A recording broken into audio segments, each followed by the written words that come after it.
What up, world? This your boy, DJ Sugar Bear, back in the house, on the ones and twos. And man, can you feel that energy? That's what we do here on the Drama Network. This is where new school YouTube and old school soap opera radio have a baby. And trust me, this baby's got sass. Welcome to your ultimate destination for gripping, serialized stories that dive deep into the messy, passionate, and often scandalous realities of human relationships. You're tuned into WDRA YouTube Radio, where I, KC Saga aka DJ Sugar Bear, guide you through intricate plots bursting with love, honor, and devastating betrayal. From hidden affairs to shocking revelations, our daytime operas will keep you on the edge of your seat, just like the classics you grew up with. If you crave stories where trust is broken, loyalties are tested, and every twist leaves you wanting more, you found your new obsession. And speaking of twists, you ain't seen nothing yet. Get ready, because today we're kicking off something brand new, an extension of the drama you love.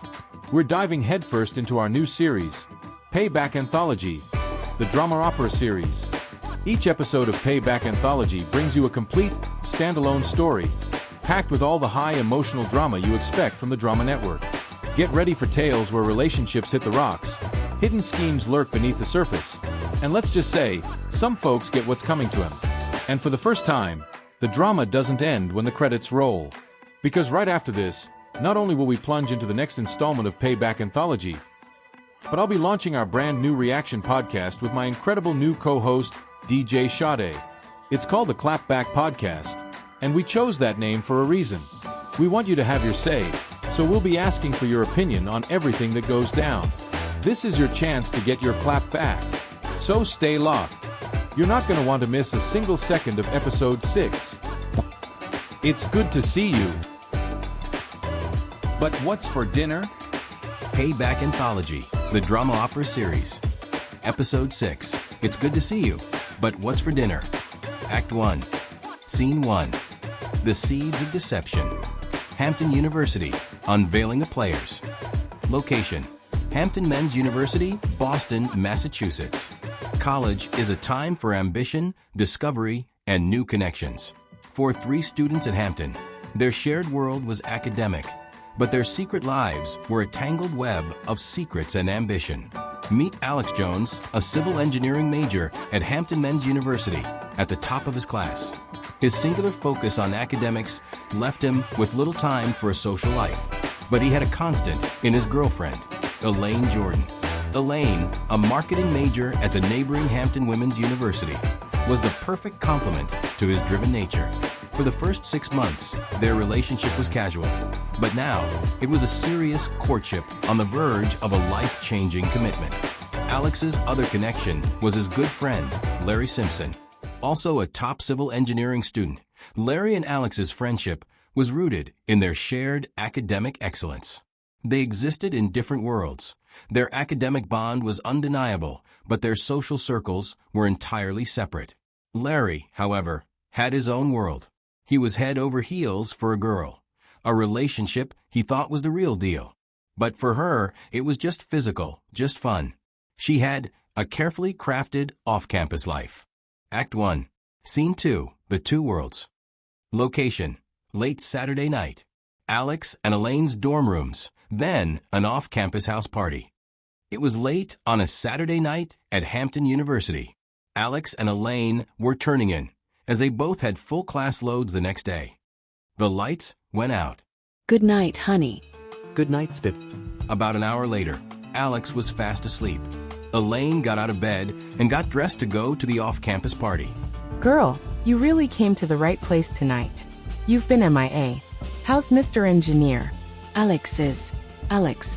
He's all about the future. Alex is Mr. Future.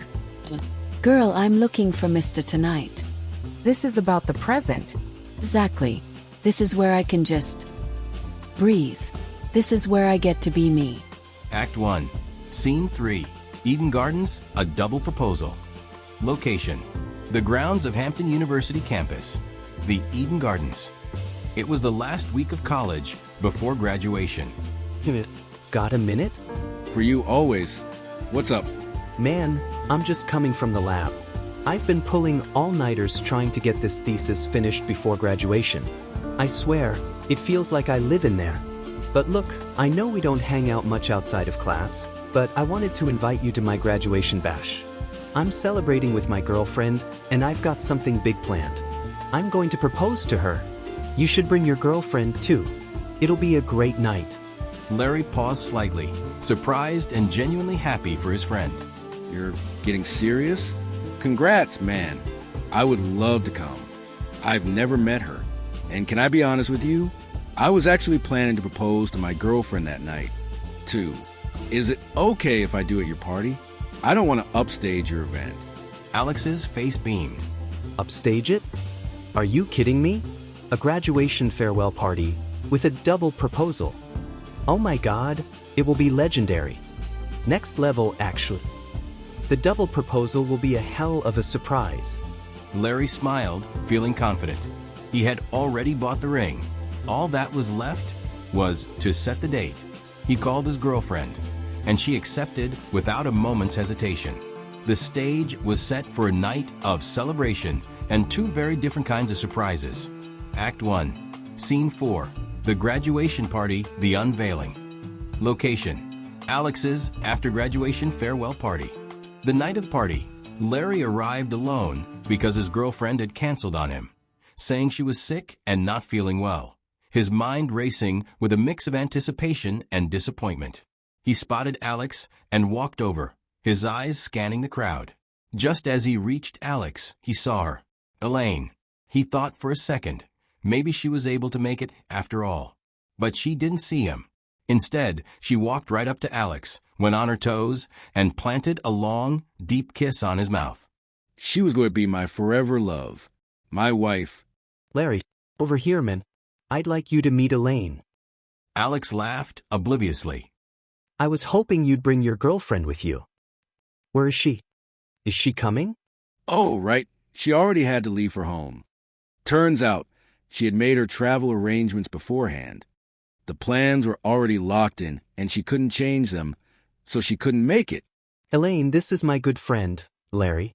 Larry, this is my girlfriend, Elaine Jordan. For a fleeting second, both Larry and Elaine froze. Elaine, a seasoned pro, quickly recovered. Larry, on the other hand, was not. He put on a fake smile as he shook her hand. It's good to meet you, Elaine. Alex has told me so much about you. And you as well, Larry. It's so nice to finally put a face to the name. They played their parts, keeping the secret from Alex. As the night went on, Elaine and Larry managed to sneak away for a private conversation. Listen, we can't let him find out. This is a mess. I don't want to mess this up. As she spoke, Elaine's mind flashed back to the chaotic, thrilling nights she spent with men just like Larry. The memories were a jumble of neon lights and pulsing bass from off-campus bars. She recalled the night she left the university behind for a group of 3 black guys from a local town, feeling a freedom she couldn't find on campus. The night lasted until 4 a.m. and was a blur of hazy recollections of music, laughter, and a hunger that felt insatiable. Even in her mind, she felt the thrill of that indulgence. That was her real nature. Alex was her foundation, her future, and the only man she truly wanted. But he was a single source for a thirst that seemed to have no end. I can't believe this. For almost a year, we were dating. What did you think was going to happen? I fell in love with you, Elaine. No. Sorry. I was just being selfish and stupid. But you have to believe me, I'm in love with Alex. I want to be with him. Not you. I love him, please forgive me. Larry felt a fresh wave of pain. He didn't want to hear it. He just wanted to disappear. Without another word, he walked away. He slipped into the shadows, watching as Alex proposed to Elaine, a confetti cannon exploding over their heads as she happily accepted. He cringed in horrible mental pain, a deep sense of betrayal twisting inside him. He didn't say goodbye. He didn't want to. He just turned around, walked out of the party, and went straight to his car. He packed his things and drove away from the university that very night. As he drove, Larry thought back to his past. All the times in high school and college where girls would use him for his mind and his money, not for his heart. Act 1, Scene 5, the 5-year itch. Location, Elaine's job at Anderson Business Consulting, and later, Alex and Elaine's home. 5 years later, Alex and Elaine are married. Elaine is a senior business consultant at Anderson Business Consulting. The events of that college graduation party now feel like a distant memory. But for Larry, it was a wound that never healed. On a particular afternoon, Elaine's phone rings. It's a call from an unknown number. She answers. It's Larry. Hey, Elaine. I'm just blowing through town on business. And I was wondering if you'd like to get lunch? Just as friends, of course, to catch up. Elaine knew she shouldn't go to lunch alone with her ex-lover. She understood the clear implications, but her nature, that part of her that craved risk and a life beyond her controlled facade, told her to accept. She did. Lunch, however, turns into something more. The conversation leads them to a motel room, where they spend the rest of the afternoon until 8 o'clock that evening. Back at home, Alex's suspicion is now a full-blown fear. He calls her multiple times, but her phone is off. Before leaving the motel, Elaine realizes she needs a smokescreen. She needs to create a plausible story. She texts Alex with a detailed lie. She drives 25 minutes away to a location near the hotel she claimed to be at, and then pulls over. She deflates the air from one of her tires, then calls Alex to come change it, hoping the diversion will cover her tracks. Meanwhile, a text comes in from Larry. Elaine quickly rebuffs him, reiterating that she loves Alex, and that what happened was a mistake. Larry is enraged. He feels used and disregarded, a familiar feeling from years ago. He types a final text. Larry is not moving on, not at all. He is smiling to himself as he thinks, I'll be seeing you a lot sooner than you think. He has a job interview the next day, a real one, and he lands it. The next day, as Alex and Elaine are having dinner, Alex smiles to himself. I have a surprise for you tonight. A special guest is coming over. Just as Alex finishes his sentence, the doorbell rings. He gets up and walks to the door. Standing there is none other than Larry. Hey, do you remember my friend Larry? From college? I hired him today to help me spearhead the new Spielman Mall project. Larry steps inside, his eyes fixed on Elaine. He extends his arm and hugs her. The hug is chilling and deliberate. Elaine is stunned, speechless. With a cold, low voice, Larry speaks. Elaine, it's good to see you, but what's for dinner? Come on now. A man's gotta eat.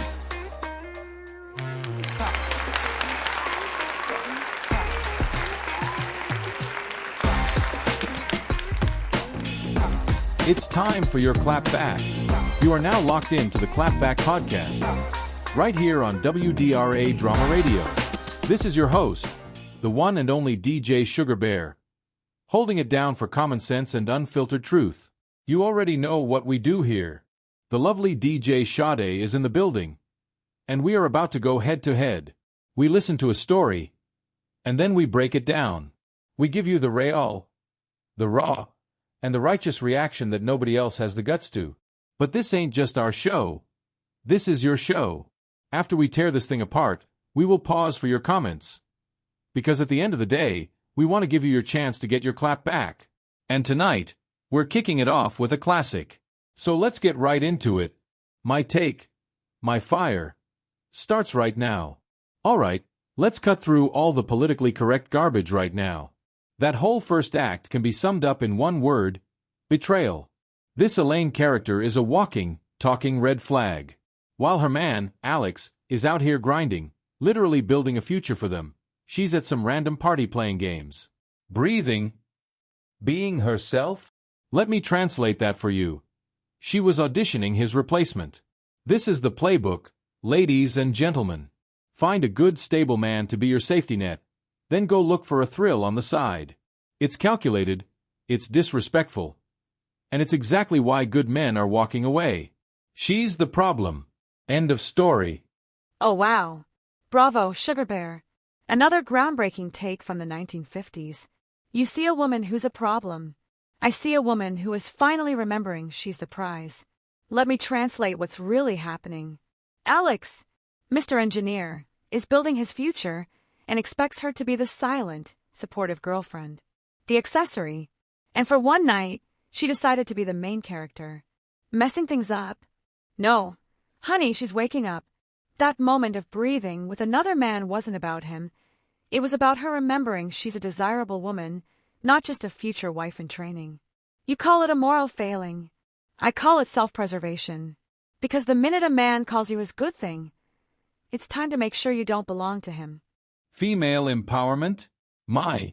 Self-preservation? My. Sade. Stop it. Just stop. Let's talk about the facts. Let's talk about how this so-called journey of self-discovery actually began. It started with her waiting for her man, Alex, to fall asleep. It started with her sneaking out of his bed. Let me ask you a very simple question. If what you're doing is so innocent, so pure, so noble, why do you have to sneak? Why the secrecy? Innocent people don't move in the shadows. They just don't. And where was she sneaking off to? A party. A party with a group of guys, a group of African-American men, that she was secretly hanging out with. Again, why is it a secret if she ain't doing anything shady? This is where we have to decode the language. You and I both know that when a woman in a committed relationship says she's going to a party, that word is loaded. Party could mean anything. It could mean just drinking and dancing, or it could mean drugs. It could mean sex, a twosome, a threesome. Party is a smokescreen for behavior she doesn't want her man to see. It's the same playbook every time. They use these loaded words. Party. Exploring. Finding myself. Let me translate. Exploring means she's auditioning your replacement. Finding myself means she wants to get lost with another dude. These are just pretty words to cover up shady actions. So don't tell me she's waking up. She was sneaking, lying, and partying. End of story.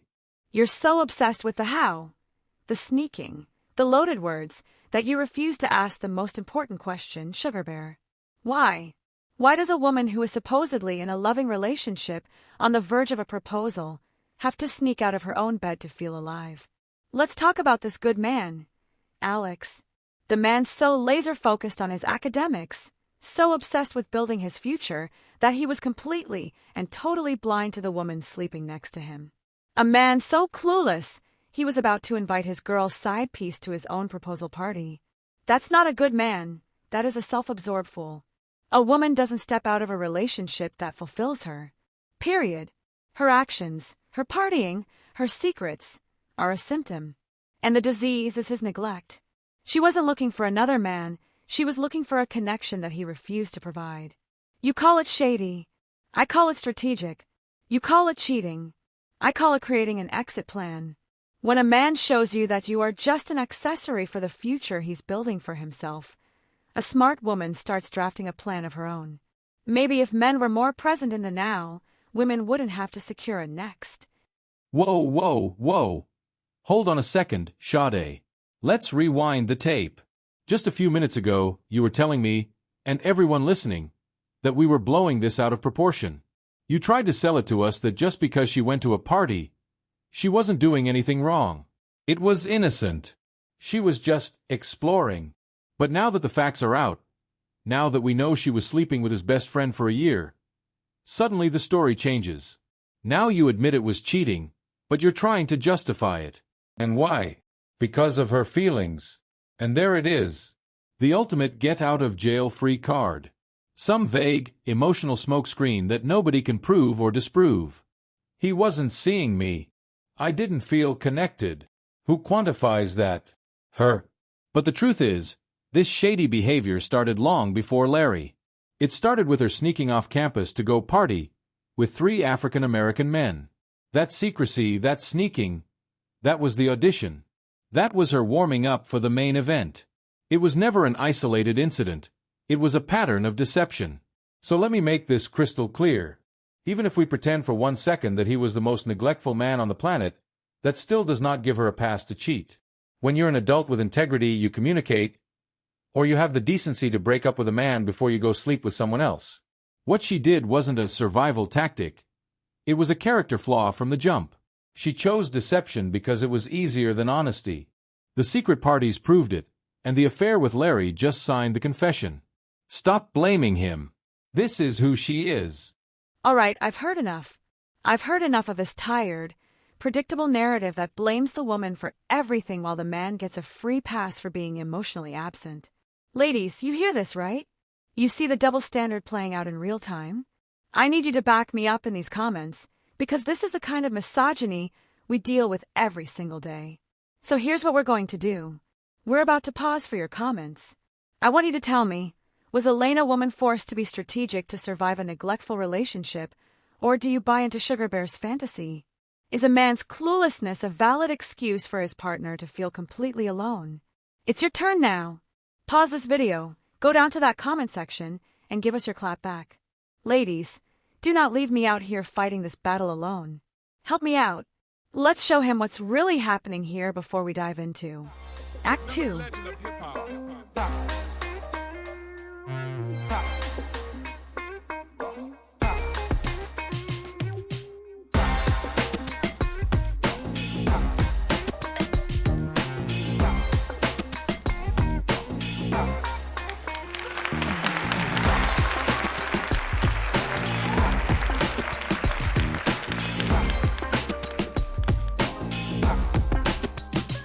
Act 2.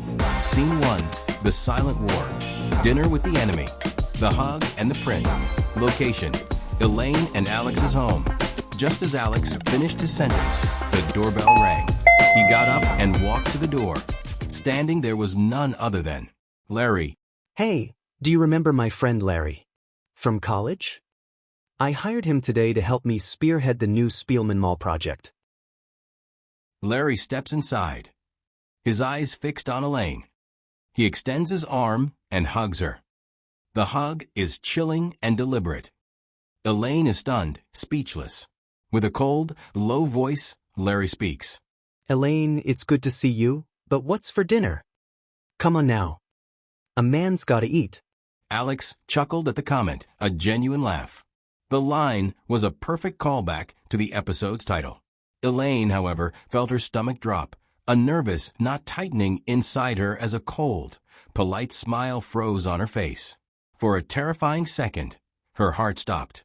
She stared at the man she had been sexually active with less than 24 hours ago, and now he was standing in her living room, smiling at her husband. A gasp caught in her throat, but she forced herself to swallow it, locking her knees to keep them from trembling. Every ounce of her focus went into keeping the perfect, wholesome facade she had worked so hard to build. Her mind raced, trying to find a reason, any reason, why he would be here. He had to know he was risking everything. What was his game? Larry, you've had a busy day coming to my office for the interview with the other executives. Maybe over dinner, you can tell us all about that date you said you had yesterday. What did you guys do? Dinner? A motel? Alex, just stop it. Let the man have his secrets. He shouldn't kiss and tell. You'd better go to the basement and get one of those bottles of wine we have for special occasions. Alex's face lit up at the mention of the expensive wine. He gave Larry a quick wink before heading toward the kitchen, disappearing down the stairs to the basement. What in the hell are you doing here? You're going to get me divorced. You lied to me. I thought you were just blowing through town on business. Why are you doing this? Listen, you ain't getting rid of me just yet. First of all, get over here and hug me. Before Elaine could protest, Larry reached over and pulled her toward him.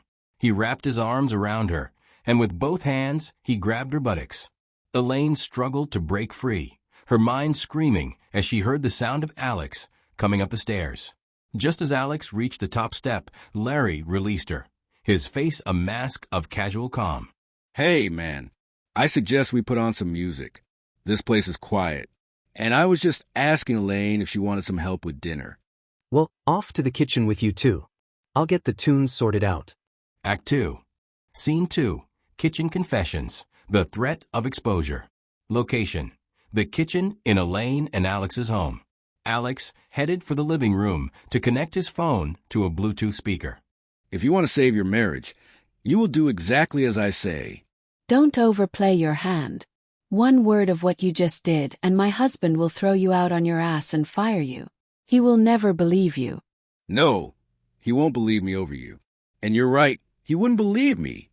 But he will believe this video I made of you in the motel room with me yesterday, in a towel, as you laugh about your clueless husband while you text and lie about where you've been while he's calling you. You wouldn't. Yes, I would. Babe, what do you want? How much does it cost for you to go away? You can't buy me off. We're going to continue our affair. If I can't have you fully, then I will have you partially. I guess I can share you for a while. Just then, back in the living room, Alex was still working on the Bluetooth speaker while Larry was now washing dishes, and Elaine was at the stove preparing dinner. Larry sneaks up and grabs Elaine's bottom with wet hands. Now cut that out.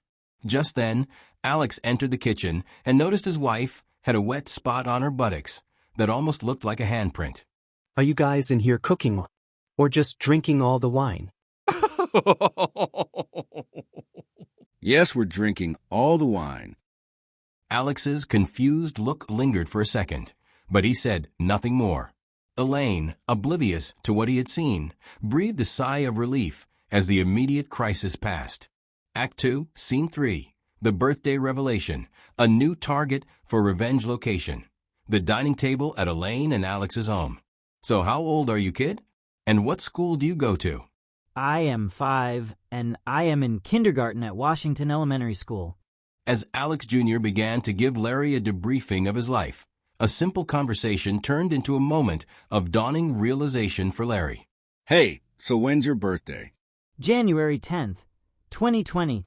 Wait a minute. Larry thought. If he was born January 2020, we left college in May of 2019. Elaine and I were intimate, as recently as April 2019. This just might be my kid. Larry looked over his shoulder and saw Elaine staring at him, a worried look on her face. She had hoped Larry would never meet the child she refused to acknowledge was his. Dinner is served. Elaine brought the food to the table, her mind racing. She served everyone, while Larry, lost in thought, barely seemed present. Alex, Sr. noticed his sudden change. Hey guys, excuse me. I have to make a call. The second Alex Sr. left the room, Larry turned to Elaine, his voice low and serious. Elaine, do you have anything you need to tell me? Is AJ my kid? Tell the truth for once in your life. Do you live in 2 different dimensions? The real one and the one where you just make things up as you go? I know what you're thinking, and no, he is not your child. That's bullshit, and you know it. Were you ever going to tell me? Larry stood up, a new purpose, hardening his gaze. Ask your husband to forgive me, but I have to go right now. I can't be here. Good night. He left in a hurry, not giving her a chance to respond. In the car, Larry pulled over in the parking lot of a local grocery store to send some text messages. George, wake up. Old buddy, WID. Watching Netflix. Bro, I hope you did not come to Boston to break up Elaine and Alex. Yes, I did, and I had an entire narrative set up to expose Elaine. Bro, you gotta stop. Revenge and digging up past secrets can be emotionally and physically dangerous. You can never be sure what bag someone will come out of when anger, jealousy, and rage clash. There's no ceiling to what can happen. Well, I need your help because I want revenge, but I have a better way to do it now. I want to do it legally. Okay, brother, I'm not sure what you want me to do. I specialize in family court law. Exactly, sir. Did you realize that when we left school in May 2019, Elaine was 1 month pregnant? No. What's your point? Elaine and I were intimate almost every weekend in March and April of 2019. She had a baby on January 10th of 2020. That baby is now 5. I need your help to get custody. Oh my God. You're going nuclear.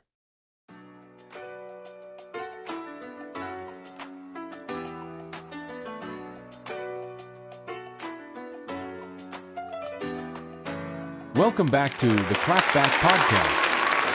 Act 2 was a wild ride, wasn't it? Larry showing up at Alex and Elaine's house, getting hired by Alex, and then that hug with Elaine? That's a man making his move. And frankly, Elaine brought it on herself. She played him in college. She used him for a quick thrill, and now he's back for what he feels he's owed. And the video? Women need to understand that when you play games, there are consequences. You can't just go around messing with men's feelings and expect them to just move on. Oh please, Sugar Bear, stop talking nonsense. Getting his due? What I see is an absolutely unhinged, petulant child who can't handle the word no, and is taking his revenge to a terrifying, borderline criminal level. This isn't about getting his due. This is about a man who feels entitled to a woman's body in her entire life because she dared to exercise the right to choose someone else. That hug wasn't a move, it was an act of violation. A clear, physical declaration of ownership. And the video is not a consequence of her actions, it's blackmail. Larry's entire presence is a calculated act of psychological warfare meant to shatter her peace. And let's talk about Alex, the clueless husband. He's not just oblivious, he's part of the problem. Men are always so quick to blame the woman for leading them on, but they're often the architects of their own downfall through their own sheer passivity and pathetic, trusting nature. He should have seen this coming. Men enable this kind of toxicity in other men. Elaine needs to stop worrying about Larry's fragile ego and focus on getting this man out of her marriage. Sade, it's time for the clap back. You need to get your head out of the clouds and back to reality. You keep calling Larry unhinged, but you're missing the simple, painful point. Larry was hurt, deeply hurt, by Elaine's deception. He invested his time, his feelings, his manhood into a relationship, and she just tossed him aside for the first safe option that came along, Alex. Now he's simply leveling the playing field. Why should he just sit at home and quietly nurse a broken ego while she gets to live out a perfect, happy life built on his emotional wreckage? That's not justice. That's emasculation. And that video you're calling blackmail? We call that narrative insurance. Larry knows Elaine is a liar and will try to claim innocence and cry victim when Alex finds out. He has to have proof because he knows how women operate. It's not blackmail if she just does what he says.